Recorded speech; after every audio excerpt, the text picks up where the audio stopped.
Bienvenue, bien-aimés, salutations et bénédictions de la part de Papa Steven. J'aimerais aujourd'hui que nous puissions nous entretenir pleinement sur les bonheurs dans une relation, comment vivre une relation heureuse. Un jour, un couple où un garçon et une fille se rencontrent, étudiants. Ils se promettent tout. Ce qui est grave, c'était un jour, ils l'ont fait publiquement, c'était comme une blague. Et le garçon dit là où je mourrai, tu mourras. La fille dit aussi là où je mourrai, tu mourras parce que je ne peux pas te laisser souffrir seul les jours où je partirai. Alors les gens ont acclamé, vous savez, entre étudiants. Et bon, le temps est passé. C'était une déclaration, un pacte, une alliance. Le temps est passé. Mais bon, personne n'a tenu compte des propos. Ils se sont séparés. L'un s'est marié ailleurs, l'autre s'est marié ailleurs. Et il est arrivé que les jours où l'homme est mort, une semaine après, il était loin de la ville où ils se sont promis tout ça, et loin même du pays. Une semaine après, la femme est morte. Maintenant, quand la femme mourait, c'est alors que tout le monde à ce dé-là était en train de parler et de raconter comment leur alliance était publique. Beaucoup d'années, plus ou moins, je crois 2 décennies, avant qu'ils puissent mourir. C'est une histoire triste que je vous donne en entrée de jeu. Qu'est-ce qui s'est passé? Il y a eu quelque chose d'incompatible par rapport à la marche d'une relation amoureuse. Il y a eu des paroles qui ont eu des effets, malheureusement, et qui ont emporté les couples. Alors qu'ils n'étaient pas ensemble, ils étaient mariés séparément, chacun dans son coin, mais les paroles qui se sont dites se sont accomplies. Qu'est-ce qui peut faire que des choses comme ça nous arrivent? D'où est venue cette incompatibilité du bonheur? Nous allons découvrir dans ces quelques lumières que nous allons vous donner par la parole de Dieu. Nous recourons à la parole de Dieu pour comprendre pourquoi il n'y a pas de bonheur dans certaines relations, pour comprendre pourquoi il y a eu des ratés dans les choix, des ratés dans les parcours, parce que c'est à la lumière de la parole de Dieu que nous pouvons être éclairés et trouver des solutions. Quand une voiture Mercedes est en panne, vous la retournez chez Mercedes, chez les concessionnaires, et si lui ne peut pas traiter ces cas, il a des représentants qui doivent traiter ces cas. Ce sont les mécaniciens qui ont reçu la connaissance. Donc la Bible, c'est comme ce livre-là des notices qui nous indique comment traiter un véhicule qui est malade. La Bible, c'est la référence pour nous tous, pour avoir les chemins de notre trajectoire. Alors, à la lumière de la parole, j'ai regroupé 3 niveaux de combat, du bon combat de la foi, dans chaque relation d'amour. Le premier niveau, c'est le niveau de corps, âme, esprit. Le deuxième niveau, c'est le niveau de agape, eros et philio. Et le troisième niveau, c'est le niveau de quitter, s'attacher et devenir. Alors, je vais commencer par le troisième niveau. Si tu as eu à suivre déjà ces séries en anglais, que Dieu soit loué, l'enseignement français va condenser un peu tout, afin que nous puissions davantage comprendre comment on peut marcher dans un bonheur sur la terre, dans la relation. Bien sûr que d'une manière particulière, ça parle des relations d'amour, mais d'une manière générale, les relations peuvent se comprendre par ces éléments que nous sommes en train de partager. Voilà. Alors le troisième point, c'est comment faire un bon combat de la foi au niveau de quitter, s'attacher et devenir. C'est par là que je commence. D'abord, ce que vous devez comprendre, c'est que c'est un ordre que Dieu donne. Et quand vous voulez former un couple, l'homme quittera, s'attachera et deviendra. Alors nous voulons comprendre comment l'ennemi commence par détruire la relation d'amour avant même que l'homme ne quitte, avant même que la femme ne quitte. C'est l'ennemi injecte une sémence. Quand tu es en train de quitter, hein, tu ne sais pas bien quitter, automatiquement, la sémence négative va se faire voir seulement quand tu es dans le mariage. Souviens-toi, il y a un parabole de Jésus qui nous montre clairement, Matthieu 13, 24 à 30, la Bible nous montre clairement que l'ennemi a semé une mauvaise sémence, livrée. Mais cela n'a pas été vu par qui que ce soit. Ils étaient endormis. C'est seulement quand les bleus apparaissent, c'est seulement quand les bons fruits apparaissent que l'ivraie aussi a été manifesté. Ça, c'est la stratégie du diable. Il sème les choses pendant que vous dormez. C'est pourquoi le sommeil spirituel est très mauvais. Quand il a fini de s'aimer, vous ne verrez pas. Vous verrez seulement quand les fruits sont là. Donc c'est comme ça que beaucoup de gens s'étonnent que certaines choses leur arrivent dans les mariages. Mais attention, la stratégie du diable, bibliquement parlant, il ne s'aime pas quand tu es dans les mariages. Bien sûr qu'il peut toujours amener quand tu es dans les mariages, mais il se réfère de ce qu'il a sémé avant que tu entres. Maintenant, quand toi tu es dans le mariage ou dans la relation de fiançailles, c'est alors que tu commences à voir, mais pourquoi ça, mais pourquoi ça? Non, le diable n'a pas sémé là. Le diable ne travaille pas comme ça. De deux, ce que tu dois savoir, et c'est pourquoi il faut un bon combat de la foi, pas un combat aveugle, un bon combat de la foi. Deuxième chose que tu dois savoir, l'ennemi n'est pas omnipotent, n'est pas omniprésent, n'est pas omniscient. Donc le diable ne peut pas faire ça. Il ne peut pas faire, il peut pas être partout. C'est pourquoi il se limite à faire certaines choses en amont, en avance. Il est un peu ce qu'on appelle le leadership proactif. Donc il fait des choses avant, afin que quand vous serez en train de consommer la bénédiction, que vous puissiez retrouver maintenant que livré Paris aussi. Regardez comment il a combattu le premier Adam. Le premier Adam a été combattu par 3 différentes tentations. 3. Pas 2, pas 4. 3. Le premier Adam. Quand le diable est venu, il a amené cette tentation. Vous trouvez cela dans Genèse 3. Vous remarquerez que Genèse 1, les couples n'avaient pas de problème. Genèse 2, les couples n'avaient pas de problème. Je parle d'Adam et Ève. Et ils étaient même bénis avant les péchés parce que les péchés venaient au chapitre 3.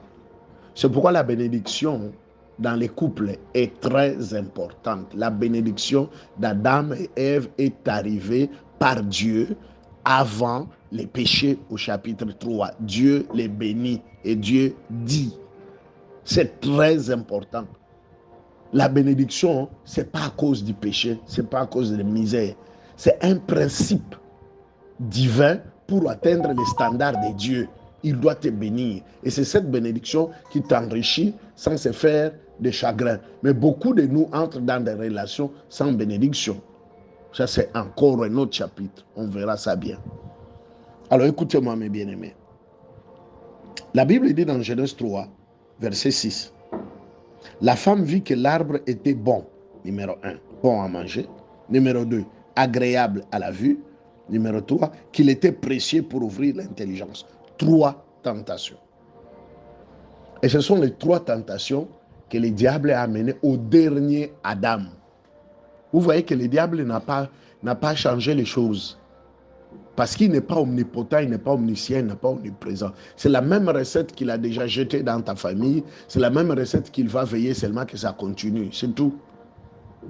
Que ce soit dans la famille ou dans la belle famille.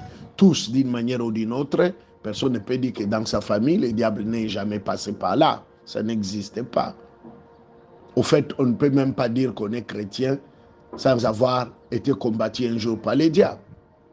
Sinon, on n'a jamais été chrétien. Je ne vois pas comment tu vas devenir chrétien, c'est-à-dire comme Christ, et le diable ne peut pas te combattre. Ce n'est pas possible. Donc, dans toutes nos familles, le diable est passé par là. Bien sûr, il se manifeste de différentes manières. Dans certains continents, comme les continents africains, il utilise plus la sorcellerie, mais c'est le même diable. 3 tentations. Et voici que ces 3 tentations sont revenues au dernier Adam qui est Jésus-Christ. Et cela, c'est avant les ministères. C'est avant que Jésus ne commence le ministère. Et ici, Adam et Ève, c'est avant qu'ils commencent à s'épanouir, à faire tout ce qu'ils ont à faire. C'est alors qu'il est venu. C'est au chapitre 3. Donc, ils s'aiment toujours avant. Évitez de voir que bon, c'est parce que je suis dans ce fiançailles ou dans ce mariage que j'ai ça et ça et ça. Regardez d'abord en amont, qu'est-ce qui s'est passé avant? Qu'est-ce qu'il a laissé comme mauvaise semence, comme ivraie? Et c'est là où nous échouons les bons combats de la foi. Les bons combats de la foi, on doit avoir d'abord la révélation. Moi ici qui quitte, est-ce que j'ai vraiment quitté? Est-ce que j'ai quitté les problèmes de ma famille là où je suis en train de partir? Est-ce que ce n'est pas ce que mes parents ont vécu, ma famille a vécu, que je suis en train de répéter de l'autre côté? Le diable est champion dans les répétitions du malheur. On appelle ça répétition maléfique. C'est-à-dire qu'il répète ce qu'il a déjà fait. Au dernier Adam qui est Jésus, il répète seulement ce qu'il a fait au premier Adam. Et quelles sont les 3 tentations que le diable a amenées à Jésus? C'est juste vous rappeler. Il a amené la tentation sur les savoirs, sur le pouvoir et sur l'avoir. Je vais répéter ça. Les savoirs, les pouvoirs et l'avoir. Et c'est là les 3 grands secteurs que le diable persécute, oppresse et possède l'esprit des gens. C'est là. Alors, est-ce qu'on a réellement quitté? C'est la question qu'on doit se poser. Parce que si on n'a pas vraiment quitté ce que le diable a déjà semé pour cette famille, parce que toi, tu es en train d'aller former une nouvelle famille par ton mariage. C'est une nouvelle famille. Vous devez savoir que la première chose que le diable a créée sur la terre ici, c'est l'environnement. Pendant 5 jours, je le répète, c'est un enseignement que Dieu m'a révélé depuis des années, je le répète partout. Il a d'abord créé l'environnement. Du premier jour au 5e jour. Le 6e jour, il a créé une famille. Et donc, le diable ne peut pas laisser les choses que Dieu a créées dans la paix. La famille, avant qu'il y ait tout, avant qu'il y ait des politiques, avant qu'il y ait des apôtres, avant qu'il y ait tous ces titres du monde et tous ces grands diplômes et ces exploits du monde, il y avait d'abord la famille. La famille est prioritaire. Pour que Dieu choisisse les rois, la royauté, il a choisi la famille de Juda. Pour qu'il choisisse les sacrificateurs, il a choisi la famille de Lévi. Pour tout ce que Dieu fait, il passe par une famille. Et toi, tu es en train de partir former une famille. Est-ce que tu connais la mission de ta famille? Est-ce que tu connais pourquoi Dieu veut que tu fasses une famille? Que Dieu nous fasse grâce de faire comprendre à chacun de nous, quand nous aurons à parler sur la mission de chaque couple. Pas chaque couple a une mission sur la terre. Si vous ne découvrez pas ça, vous n'aurez pas le bonheur. Parce que le bonheur dans les Seigneurs, c'est quand on est dans la mission, selon les Seigneurs. C'est pourquoi vient le mot soumettre. La femme va se soumettre. C'est soumission. C'est 2 mots. Soumission. Être sous la mission. En anglais, c'est bien écrit submission. Donc, il y a une mission et la femme est sous la mission avec l'homme. Ce n'est pas se soumettre dans l'aspect des dictatures, non. C'est être sous la mission de l'homme sur la terre. Est-ce que la femme comprend la mission de l'homme? Est-ce que l'homme a compris sa propre mission pour expliquer à la femme? Tous ces éléments que je vous donne ont une seule racine. On n'a pas souvent bien quitté pour bien s'attacher et bien devenir. Alors ça crée ce que nous appelons les incompatibilités. C'est quoi une incompatibilité? Une incompatibilité fait référence à des différences persistantes et insolubles ou à des conflits irréconciliables, insolubles entre époux et qui rendent impossible la poursuite de la vie conjugale du couple dans le bonheur. C'est ça l'incompatibilité. Ce sont des différences graves, persistantes, conflits irrésolus. Alors, cette incompatibilité-là, c'est une sémence du diable. il sème ça à l'avance. À l'avance, avant même que tu quittes, tu t'attaches, tu deviennes, tu portes déjà quelques germes de ça avec toi. Que Dieu soit loué, la Bible dit, la plante que Dieu n'a pas sémée sera déracinée. En accord de la foi, toi et moi, frère, toi et moi, sœur, nous déracinons les semences d'incompatibilité dans ta vie au nom de Jésus. Alors, regardez ce qui arrive. J'aimerais que vous compreniez les mots quitter. Quand Dieu demande à Moïse de quitter l'Égypte pour aller à la terre promise, Pharaon s'interpose. Il dit non, les femmes et les enfants restent ici. Les hommes, eux seuls, ils partent adorer Dieu, ils reviendront.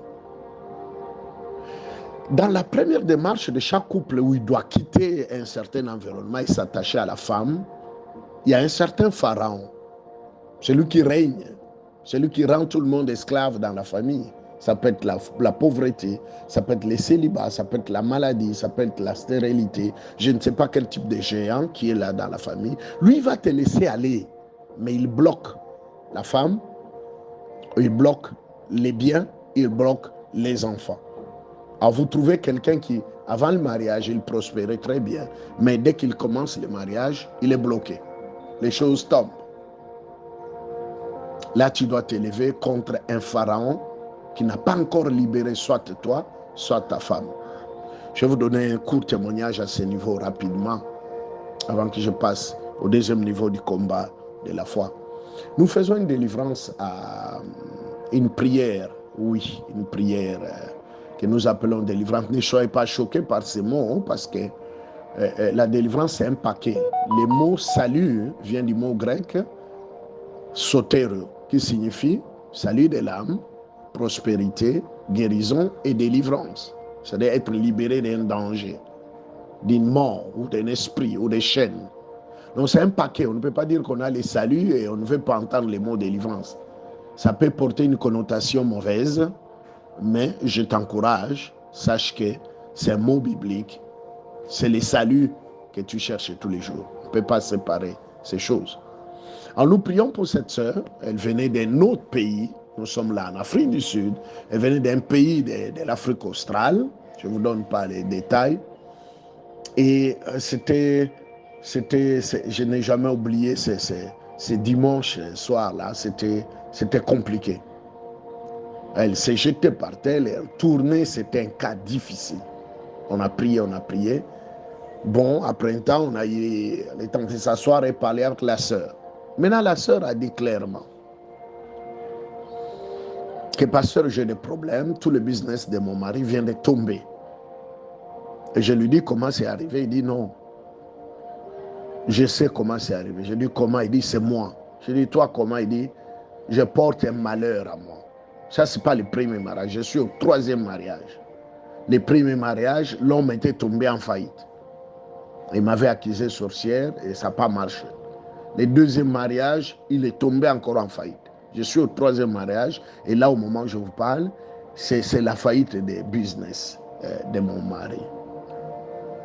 Et je lui ai dit, est-ce que tu comprends? Il dit, oui, je comprends spirituellement, je porte quelque chose de mauvais. C'est pourquoi je suis venu à l'église, pour que vous puissiez prier pour moi et me délivrer de la chose.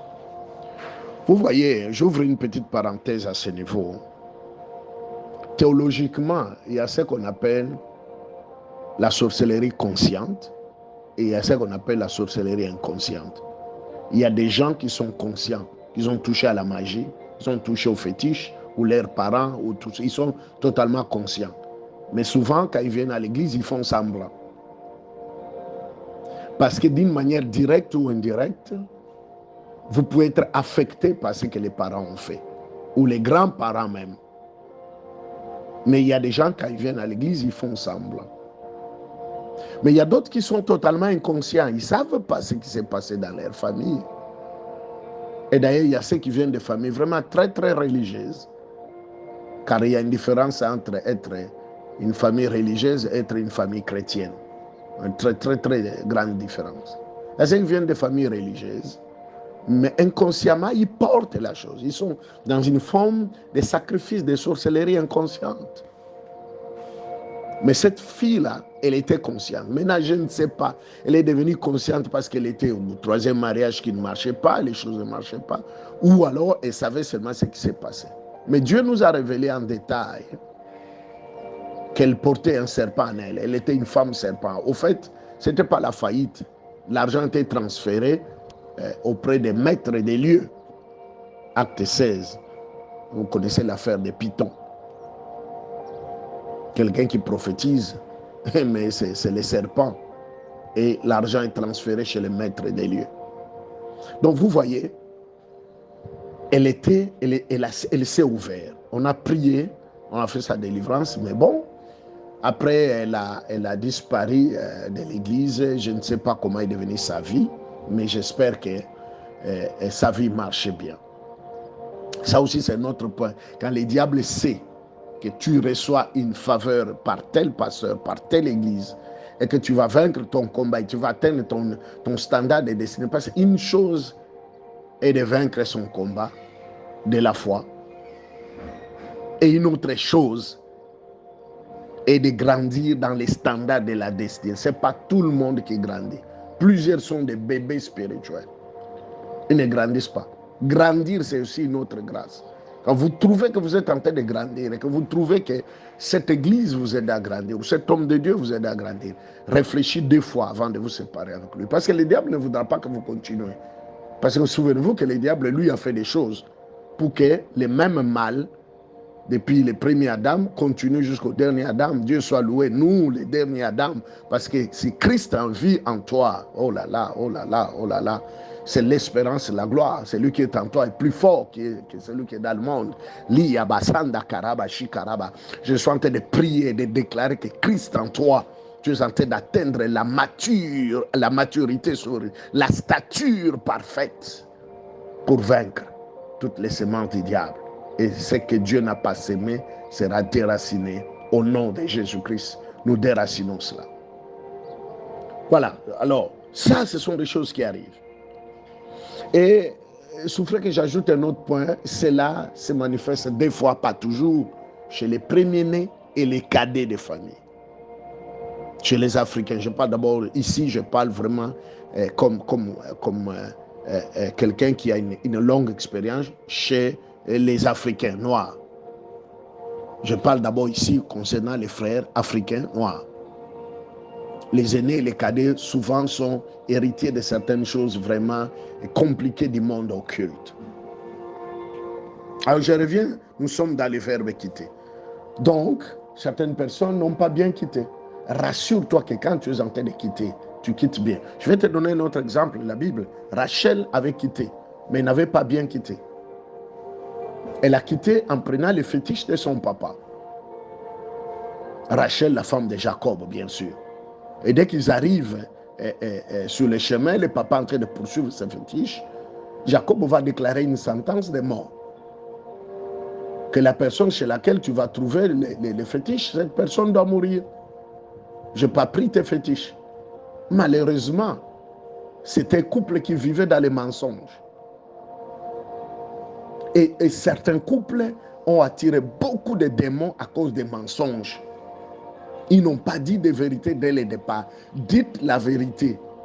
Moi, je ne suis pas vierge. Moi, j'ai déjà eu des enfants. Moi, il y a ceci, cela. Moi, il y a ceci, cela. Mes parents font partage. Il faut que celui qui t'aime ou celle qui t'aime tel que tu es. Il ne faut pas qu'il découvre les choses des mains. Ça brise les cœurs. Je vous parle en tant que pasteur, je vous parle en tant que marié, je vous parle en tant que papa, je vous parle aussi en tant que votre frère aîné. Ça brise les cœurs.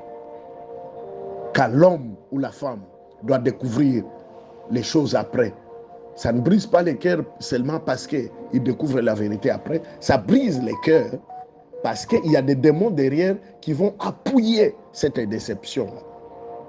Parce que ce sont ces démons qui t'ont dit de cacher. La Bible dit, vous lirez dans 1 Thessaloniciens. Ça y est parmi les versets que je vous recommande de lire. 1 Thessaloniciens, chapitre 2. Non, 2 Thessaloniciens, chapitre 2, verset 11 à 12. ceux qui n'ont pas eu l'amour de la vérité, Dieu a envoyé un esprit d'égarement. C'est clairement écrit. En fait qu'ils se perdent.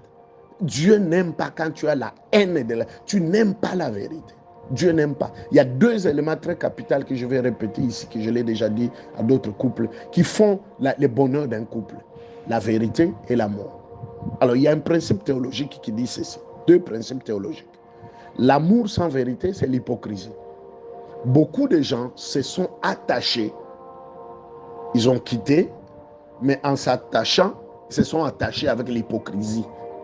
Ça va détruire votre bonheur de couple. Vous connaissez ces versets-là, ou ces phrases-là, pas versets, ces phrases-là qui disent non, tout ce que tu fais, l'homme ne doit pas connaître. Et les hommes aussi disent tout ce que tu fais, mais la femme ne doit pas. Vous savez des choses comme ça là. Dans la foi chrétienne, quand quelqu'un atteint une dimension élevée de l'esprit, il ne peut pas cacher. Il peut oublier de l'avoir dit, mais pas cacher expressément. Parce que les démons vont exploiter ça pour attaquer. Maintenant, en s'attachant avec l'hypocrisie, c'est-à-dire l'amour sans vérité, c'est l'hypocrisie. Ça va exploser un jour. Deuxième principe, la vérité sans amour, c'est une brutalité. C'est-à-dire que toi, tu amènes des vérités brutes. Tu n'as pas... Tu es brutal, tu es violent ou tu es violente. Et tu ne peux pas faire la violence envers ta femme, envers ton mari et espérer le bonheur. Non. Fais la violence envers les diables. Entre hommes et femmes, on ne peut pas travailler, vivre dans la violence. Ça crée l'incompatibilité conjugale. Voilà là où l'incompatibilité agit.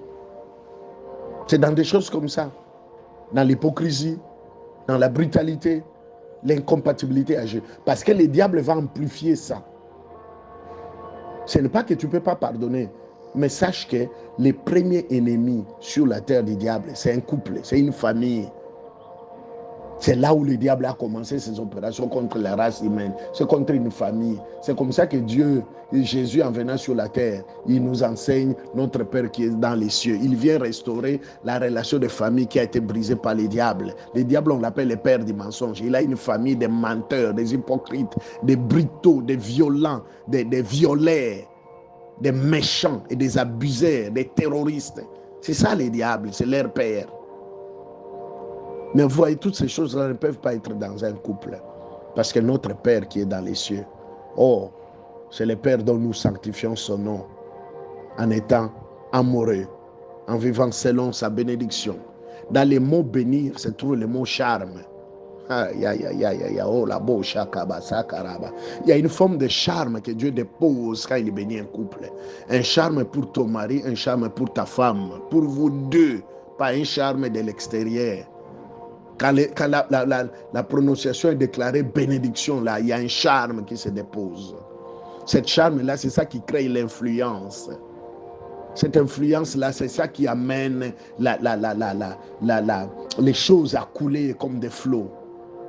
C'est ça qui amène la grande sympathie entre couples. C'est cette grâce-là. C'est cette grâce-là qui fait que l'âme prospère. L'âme prospère. Alléluia. Mais quand ces éléments ne sont plus là, vous vous êtes déjà attachés.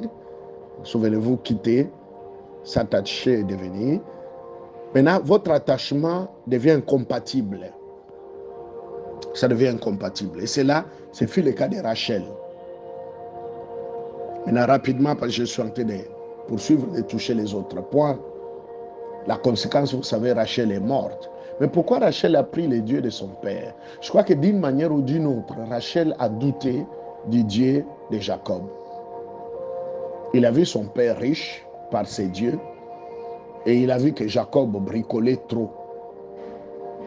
Attention, attention de ne pas croire à ton mari ou de ne pas croire à ta femme parce que le départ est difficile.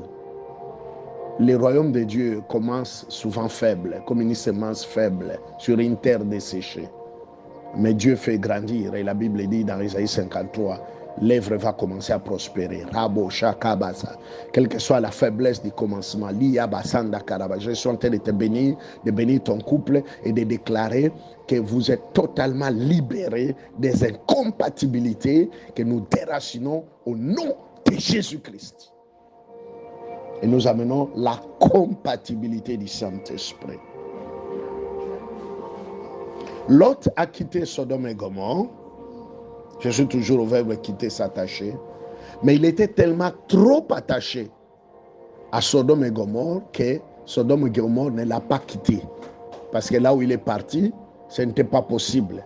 Il est resté dans cet état de choses et ses filles l'ont enivré et ils ont eu des enfants, l'inceste avec leur papa. Donc, c'est pour vous dire que tu peux avoir quitté un lieu, un environnement, une famille, mais cette famille ne t'a pas quitté parce que Sodome et Gomorrhe n'a jamais quitté Lot.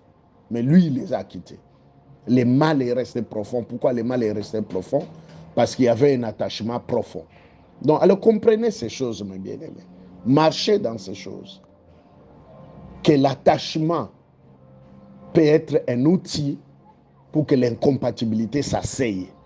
Et l'autre, ça a créé les dégâts. Alors, vous connaissez à propos de Simon le magicien. Simon le magicien avait des problèmes. Lui, il avait quitté la magie, mais l'iniquité ne l'avait pas encore quitté. L'iniquité était en lui. Et Paul dit, je vois qu'il y a en toi des liens de l'iniquité. Et ces choses créent l'incompatibilité parce que la Bible dit, quand l'iniquité se sera accrue, l'amour de plusieurs se refroidira. Donc vous allez devenir froid dans votre couple parce que l'iniquité s'est agrandie et est restée collée. Et ça vous a fait maintenant devenir les porteurs d'iniquité au lieu d'être des porteurs d'amour. Simon le magicien est devenu porteur d'iniquité jusqu'à ce que Pierre les lui reproche et lui dit, toi et ton argent, vous allez mourir. L'iniquité peut tuer les finances d'une personne. Et il a dit, priez pour moi que cela ne m'arrive pas. Seigneur notre Dieu, merci. Merci pour cette grâce. Merci pour cette orientation au nom de Jésus-Christ. Amen. Maintenant, je prends le deuxième point. Là, nous avons traité les incompatibilités au niveau de quitter, s'attacher et devenir. Alors, rapidement, avant que nous puissions traiter sur corps, âme, esprit, je vais vous donner 10 moyens par lesquels vous pouvez vaincre les incompatibilités. Le premier moyen, c'est connaître la parole de Dieu. Beaucoup de gens ne connaissent pas la parole de Dieu. Beaucoup de gens ignorent la parole de Dieu. Beaucoup de gens. Quand je parle des gens ici, je parle seulement des couples d'abord. Hein. J'ai été choqué de trouver certains couples dont vraiment ils ne lisent jamais la parole de Dieu. Mais tous vont à l'église. Hein. Ils ne lisent jamais la parole de Dieu. Vous ne saurez jamais vaincre l'incompatibilité sans la connaissance de la parole. Parce que dans la connaissance de la parole, vous allez avoir la lumière sur beaucoup d'autres aspects. Donc, lisez la Bible. Allez en profondeur de la Bible. Prenez le courage. Prenez toute une année. Vous dites, dans cette année, je termine la Bible. Là, on est au milieu de l'année. Décidez que la moitié de la Bible pour le reste de l'année soit. Allez-y, chapitre par chapitre. Je suis désolé de vous dire, mes bien-aimés, que ça me choque de voir comment les gens connaissent les séries, les novellas, les séries de Hollywood, les séries de Hollywood, les séries. Mais ils ne connaissent pas la Bible. Ils ne lisent pas la Bible. Je suis choqué de trouver certaines personnes, même en train de prophétiser, mais ils ne connaissent pas la Bible. Mais vous prophétisez comment? Comment vous saurez discerner si ce que vous avez reçu la nuit ou le jour est bon? Si vous ne connaissez pas la Bible, vous ne lisez pas la Bible. Le temps de la fin est difficile et l'amour de plusieurs tombera dans l'incompatibilité. Vous savez, il y a des choses que vous ne verrez pas aujourd'hui. Je vous donne un autre témoignage que j'ai l'habitude de donner aux gens. Un couple après 30 ans de mariage, 35 de mariage. Ils sont sur la table, l'homme pose la question, à la femme, de lui remettre quelque chose. La femme a répondu d'une manière tellement bizarre. Ça fait la colère dans les cœurs de l'homme. Et l'homme répond au nom de Jésus-Christ, c'est pas ça ma femme. Tu n'es pas ma femme. Sors au nom de Jésus. Et la femme est tombée de la chaise. Poum, c'est un homme de Dieu. Hein? C'est un grand leader spirituel. Et qui faisait aussi les affaires. Vous savez, sa femme et lui, il prêchait l'évangile. Il se promenait partout. Et quand la femme tombe, ça c'est un cas que je connais, que j'ai vécu moi-même. La femme tombe et les démons parlent. Il dit, ça fait 35 ans que j'attendais cette opportunité, je ne sortirai pas. 35 ans. L'homme ainsi se dit encore, sors au nom de Jésus. Il dit, tu ne peux pas m'enlever ici. Parce que j'ai eu l'occasion d'entrer. Et je ne sors pas. L'homme insiste encore au nom de Jésus, je t'ordonne de sortir. Il dit, des 35 ans, je n'avais pas trouvé l'occasion d'entrer dans ta femme. Je tournais toujours en rond. Ta femme a été dédiée à moi avant qu'il soit né. Ses parents ont fait des fétiches dans telle rivière. Et j'étais dans le corps de ta femme longtemps, mais quand elle est devenue chrétienne, on m'avait chassé. Mais je n'étais pas parti, j'étais dans le coin de la maison quand tu l'as épousée. Toutes les maisons où vous déménagez, et les démons ont commencé à citer toutes les maisons. J'étais dans tel coin, j'étais dans tel coin, j'attendais l'opportunité. Maintenant, j'ai reçu l'opportunité d'entrer auprès de ta femme, je ne veux pas sortir. Et c'était une bagarre. Je vous épargne la suite. Hein. Je vous épargne la suite, c'est très long. C'est triste. C'est triste, mes bien-aimés. Il y a des gens qui croient que vraiment ils connaissent Dieu. Nous connaissons en partie. Nous devons continuer à grandir tous les jours. Faites attention de croire que vous connaissez Dieu, vous ne pouvez plus lire la Bible parce que vous priez beaucoup, vous chantez, vous prêchez ou vous prophétisez. Là, je suis en train de vous donner, c'est avec douleur que je vous donne ce témoignage. Ça ne fait pas la fierté pour moi, en tant qu'homme de Dieu, de témoigner des choses comme ça. Ça ne fait pas ma fierté. Parce que c'est un collègue homme de Dieu qui a traversé ça. Et les cas s'est tellement aggravé que Dieu a révélé plus tard que bon, il va récupérer sa servante, elle a trop souffert. Effectivement, il avait trop souffert dans sa vie. Et pour couper court ce témoignage, après, je crois, plus ou moins 2 semaines ou un mois, la femme était morte. Bien aimé, faites attention. Connaissez la Bible. Vous allez les résister proprement. Connaissez la Bible. Vous saurez qui vous poursuit. Elle avait quitté, mais ses réclamations à partir des parents ne l'ont jamais quitté. C'était une bonne chrétienne. Les démons cherchaient une opportunité de revenir. Donc quand la Bible dit qu'un démon sort, il va chercher cet autre revenir-là. Vous voyez de tels cas? Ce n'est pas un seul jour. Ça peut prendre, celui-là, ça lui a pris plus de 35 ans que les démons revenaient chercher toujours comment entrer.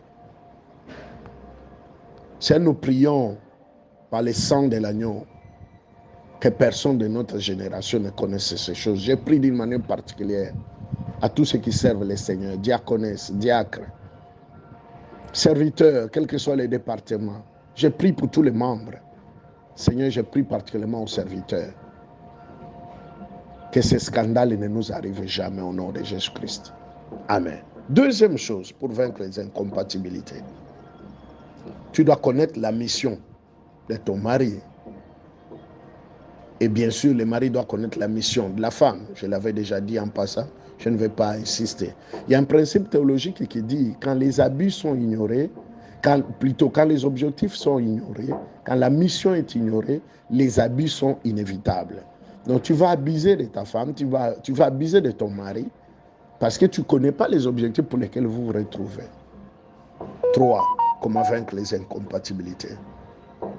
Il faut travailler sur la croissance de la nature divine en toi et la diminution de la nature adamique. Donc, il faut croître, c'est la croissance. Je ne vais pas entrer dans les détails. Il y a un minimum de 14 formes de croissance pour chaque chrétien dans la Bible. 14 formes de croissance. croissance dans l'amour, dans la foi, croissance dans la prière, dans la prédication. On doit croître tous les jours. On ne stoppera jamais de croître jusqu'à la stature parfaite. On doit continuer à croître. La stature parfaite, pour moi, c'est quand Jésus revient, ou pour ceux qui nous précèdent, les jours où ils sont en train de partir au ciel. Quatrième chose, accepter et célébrer les différences. Parce que vous serez toujours différents d'une manière ou d'une autre. Il faut commencer à les accepter pour vaincre les incompatibilités. 5. Travailler sur ce que ton mari, ton conjoint attend de toi, ta femme, ton mari. Ils sont en attente de quelque chose. Il faut travailler là-dessus. Renseigne-toi, parle avec lui. C'est là où j'aime les cœurs à cœur. Les cœurs à cœur, les parler cœur à cœur entre couples. C'est aussi un autre point pour vaincre les incompatibilités. Parler cœur à cœur. Je n'ai jamais oublié une fois, il y avait un exercice que nous avons fait, mon épouse et moi, c'est écrire tous les défauts. Moi, je lui avais demandé de le faire pour moi. J'étais en prière et je dis, écris tous les défauts. Ce n'était pas facile de lire et relire. J'aurais souhaité que ce soit tous les couples qui font cet exercice. Et moi, j'ai eu à lui parler aussi de ses défauts. Mais c'est un temps, si l'Esprit de Dieu n'est pas avec toi, si tu n'as pas la conscience de la mission, je vous insiste, un couple, ils sont en mission de Dieu, l'un pour l'autre et les deux pour la communauté, pour leur famille et la communauté environnante. Parce que Dieu passe par une famille quand il veut mettre la royauté, la sacrificature, toute forme de leadership sur la terre ici. Dieu passe toujours par une famille pour choisir ses leaders, toujours. Donc, il n'y a pas une famille qui ne peut pas engendrer un leader dans un domaine, dans un autre. Donc nous sommes en mission, on doit le savoir. Les parents pour les enfants pour les parents, pour que nos leaderships produisent. Alors je continue, mes bien-aimés. Je n'aurai pas le temps de tout terminer. Vous devez travailler l'aspect d'accepter les zones de désaccord. Je me limite seulement à ce niveau-là. Il y a 10 points et c'est très long à terminer. Je ne saurais pas terminer pour vaincre les incompatibilités. Gagner la personne et ne gagner pas les arguments. Merci Seigneur. Deuxième niveau des bons combats de la foi, c'est agape, eros et filio. L'amour de plusieurs se refroidira. Matthieu 24, 12. Au temps de la fin, quand l'iniquité se sera accrue, nous prions que l'iniquité ne s'attache pas à nos vies. Agape, eros et filio. L'amour érotique souffre quand l'amour agape n'est pas fort. L'amour filio souffre quand l'amour agape n'est pas fort. C'est pourquoi je prie que nous puissions croître dans l'amour agapé au nom de Jésus-Christ. L'amour agapé, c'est l'amour où Dieu a tant aimé le monde. C'est un amour sans intérêt. C'est un amour qui veut la prospérité de l'autre. C'est un amour plein. C'est un amour qui déborde. C'est un amour qui amène les saluts. Dernier point que je touche, corps, âme et esprit. Les autres points, mes bien-aimés, sont partagés déjà dans d'autres audios, spécialement en anglais. Mais ici, je fais un petit résumé pour les francophones. Corps, âme, esprit. Le diable attaque le corps par les oppressions du corps. Le diable attaque l'âme par les obsessions de l'âme. Le diable attaque l'esprit par les possessions de l'esprit. Ce sont trois choses totalement différentes. Une oppression peut se transformer en obsession et une obsession peut se transformer en possession. Nous n'avons pas le temps d'entrer en détail. Mais vous devez savoir que quand vous êtes trop oppressé par la maladie, par exemple, cela peut vous créer des illusions. Ça peut vous créer des mirages de la vie. Ça peut vous créer des confusions parce que vous êtes tellement souffrant, malade, année après année. Vous souffrez tellement par les manques d'argent, les manques de stabilité, de famille, les manques de repos, que ces oppressions, parce que la plupart sont les oppressions du diable, ça peut créer une forme d'obsession maintenant dans ton âme. L'âme, c'est le siège des sentiments. La Bible dit prospère à tous égards comme prospère l'état de ton âme. Beaucoup d'états d'âme ne prospèrent pas. L'état d'âme est mauvais. Simon le magicien était déjà chrétien, il était baptisé. Il était dans l'église du pasteur Philippe. Philippe était un grand pasteur.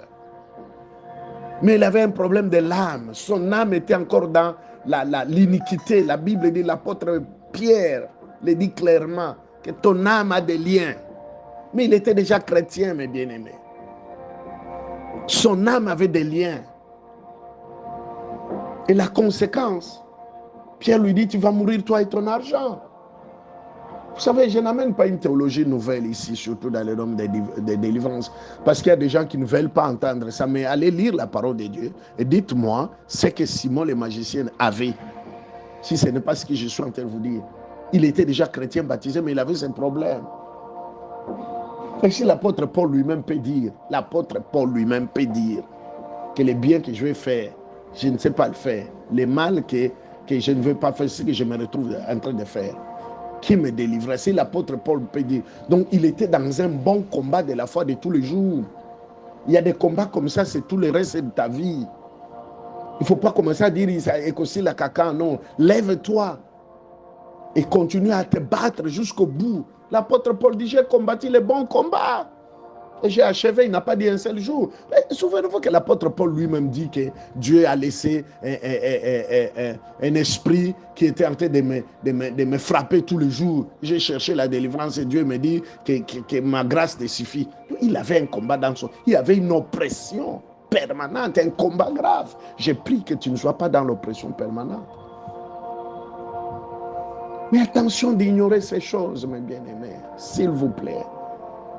Paul ne les ignorait pas, son état d'âme était prospère. Rabo shakaba sanda karaba shikaraba. Psaume 49, verset 16, la Bible dit, ne laisse pas mon âme dans les séjours des morts. C'est lui qui connaît, c'est lui qui a... Si le Fils t'a franchi, tu es réellement libre. C'est-à-dire que les autres oppressions, tout ce qui pouvait être autour de lui, ne pouvait plus agir. Il dit, j'ai appris à vivre dans l'abondance comme dans la disette. Les conditions matérielles, n'avaient plus d'influence sur son amour, n'avaient plus d'influence sur sa vie. Il avait les gens du monde disent, il avait transcendé, il était au-dessus de toutes ces conditions physiques, parce que son âme était libre. Quand ton âme est délivrée, tu es tellement prospère qu'il n'y a aucune condition du corps, aucune condition de ce monde, aucune condition du ministère, de ton pays, de ton peuple, de ta tribu, qui peut tenir, qui peut encore t'empêcher de continuer. Non, grandis dans la foi, que ton âme soit libre. Que ton âme soit délivrée. La Bible dit dans 1 Pierre chapitre 2 verset 11 à 12 que ton âme est dans la guerre de l'âme de toute personne, les sentiments, oui, les sentiments, les feelings, la passion. L'âme est dans la guerre. Les sentiments là que tu as pour ton mari, pour ta femme, est dans la guerre. Les sentiments de ta tribu est dans la guerre. Les sentiments des choses matérielles est dans la guerre. Labo sakabashika, que le Saint-Esprit puisse te donner la puissance et la capacité de vaincre cette guerre. Et la Bible dit encore dans 2 Pierre que c'est lui qui a triomphé de ton âme, c'est celui qui sera, ou disons, tu es esclave de ce qui a triomphé de ton âme. Oui, toujours dans Pierre, tu es esclave de ce qui a triomphé de ton âme. Tu vois? L'âme. Et j'ai parlé chez les anglophones de soul ties, les liens de l'âme. C'est pas seulement quand on a été sexuel sur le plan sexuel avec quelqu'un que les liens de l'âme restent. Non, un attachement exagéré de ton enfance à quelque chose. à une personne. Vous n'avez jamais été dans la prostitution peut-être. Et je bénis le Seigneur pour ceux qui entrent dans les mariages vierges. Ça les épargne de beaucoup de démons et de beaucoup de scandales. Pour ceux qui n'ont pas eu cette grâce-là, je ne peux pas appeler même cette grâce. Pour ceux qui n'ont pas eu cette discipline-là, le Saint-Esprit vous donnera la force parce qu'en Jésus-Christ, vous êtes aussi vierge. Mais attention d'ignorer ces choses. Il y a ceux qui ont été passionnés du sport. Ils ont vendu leur âme au sport. Il y a ceux qui ont été passionnés de la musique. Ils ont vendu leur âme à la musique. À la musique, mes bien-aimés. L'âme est vendue. Je n'ai jamais oublié car dans ma jeunesse, j'aimais tellement la musique que je ne voulais pas laisser. Et dans les années 1990, j'ai reçu le baptême du Saint-Esprit. Mon premier jeûne et prière était en 1985. Mon premier jeûne et prière. Mais j'étais religieux. En 1991, j'ai reçu un baptême du Saint-Esprit au campus de Lubumbashi. C'était incroyable ce jour-là. C'était incroyable. Je n'ai jamais oublié ces jours. Et je pensais que je pouvais encore me réjouir de ma musique. Comme j'aimais la musique du monde, j'ai dansé les mutuashi d'une manière incroyable. Je ne suis pas du Kassai, mais les mutuashi, on me mettait les pagnes à la hanche, mais c'était une démonstration. Et un jour après le baptême du Saint-Esprit, j'ai osé partir à la musique. On dansait, on jouait, mais j'ai senti le vertige, le vomissement. J'ai crié, j'ai dit ramenez-moi à la maison, ramenez-moi à la maison. J'ai trembloté, mes bien-aimés, sans que quelqu'un m'ait dit laisse la musique. J'ai dit je finis, je ne danserai plus cette musique. Je sens que je vais mourir. Le Saint-Esprit m'a tellement rempli. J'ai compris que mon âme était vendue à la musique. Vous savez, il y a certains musiciens qui le disent clairement que j'ai vendu mon âme au diable. Et il vous donne sa musique. Et vous jouez sa musique. Lui, il a vendu son âme au diable. Sa musique vient de qui? Du diable. Et vous pensez que ça va vous aider en quoi dans la foi? Oh, je suis désolé, peut-être mon accent, mon ton peut être choquant. Mais mon frère, ma soeur, c'est l'amour que j'ai pour toi. Pour l'amour de Sion, je ne m'étairai pas. Je suis en train de clôturer en te disant que l'âme peut être vendue dans beaucoup de choses. Vous voyez, quand vous entrez maintenant dans les mariages avec une âme déjà vendue, ce mariage sera incompatible. Sera incompatible. C'est pourquoi j'ai prié que le Seigneur te libère de tous les liens de l'âme. Au nom de Jésus, telle est ma prière dans cet audio. Likabo sarakabashi karaba. Merci Seigneur. Si tu as vaincu le combat de l'âme, tu es le bien-aimé parce que je sais que dès l'instant où tu as reçu Jésus comme Seigneur et Sauveur, les liens de l'esprit ont été brisés et les oppressions du corps sont en train de tomber jour après jour. Ton âme, c'est le pont entre l'esprit et le corps. Tu as besoin que ton âme soit forte. La Bible dit que le Seigneur vous sanctifie tout entier, corps, âme et esprit, que vous soyez irréprochables. Rabo Sakabashi. Je termine en te disant, nous n'atteignons le bonheur dans les mariages que quand nous avons atteint la sanctification. Cela peut te choquer. Pour que Dieu garde l'homme dans la sanctification, il a créé la femme. Parce que l'homme était triste sans la femme. Le premier but de Dieu, c'est nous garder saints. Parce que lui-même est saint. Oh la bouche,